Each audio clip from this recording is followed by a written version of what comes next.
शब्दांमध्ये आपण सी लिहितो तेव्हा सी चा उच्चार क होतो आणि काही शब्दांमध्ये स होतो. तर बघा सी चा उच्चार क केव्हा होतो? आता बघा सी चा उच्चार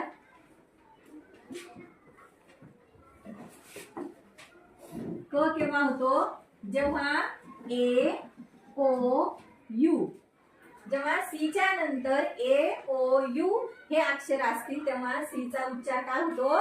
क होतो. बघा आता उदाहरण सांगते मी. सी ए टी, सी नंतर काय आलं?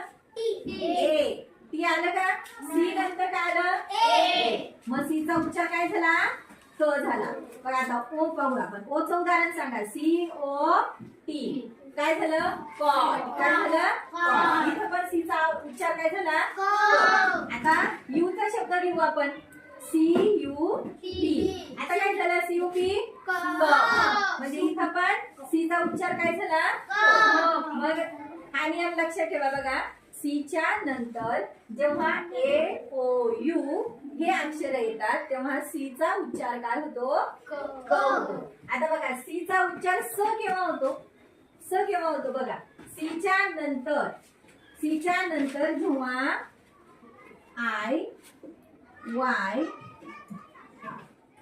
जेव्हा हे अक्षर येतात आय वाय तेव्हा सी चा आवाज काय होतो? स होतो. बघा आता उदाहरणार्थ पाहू आपण. सी आय टी वाय काय झालं? सिटी. काय झालं? City. C Y C L E काय झालं? सी नंतर वाय आलं. काय झालं? सायकल. काय झालं? सायकल. आणि सी च्या नंतर आय आलं. काय झालं? सिटी. बघा अजून काय आहे? C I R C L E, C च्या नंतर आय आलं. काय झालं? सर्कल. सर्कल. म्हणजे बघा सी च्या नंतर जर आय आणि वाय येत असेल तर सी चा उच्चार काय होतो? स होतो.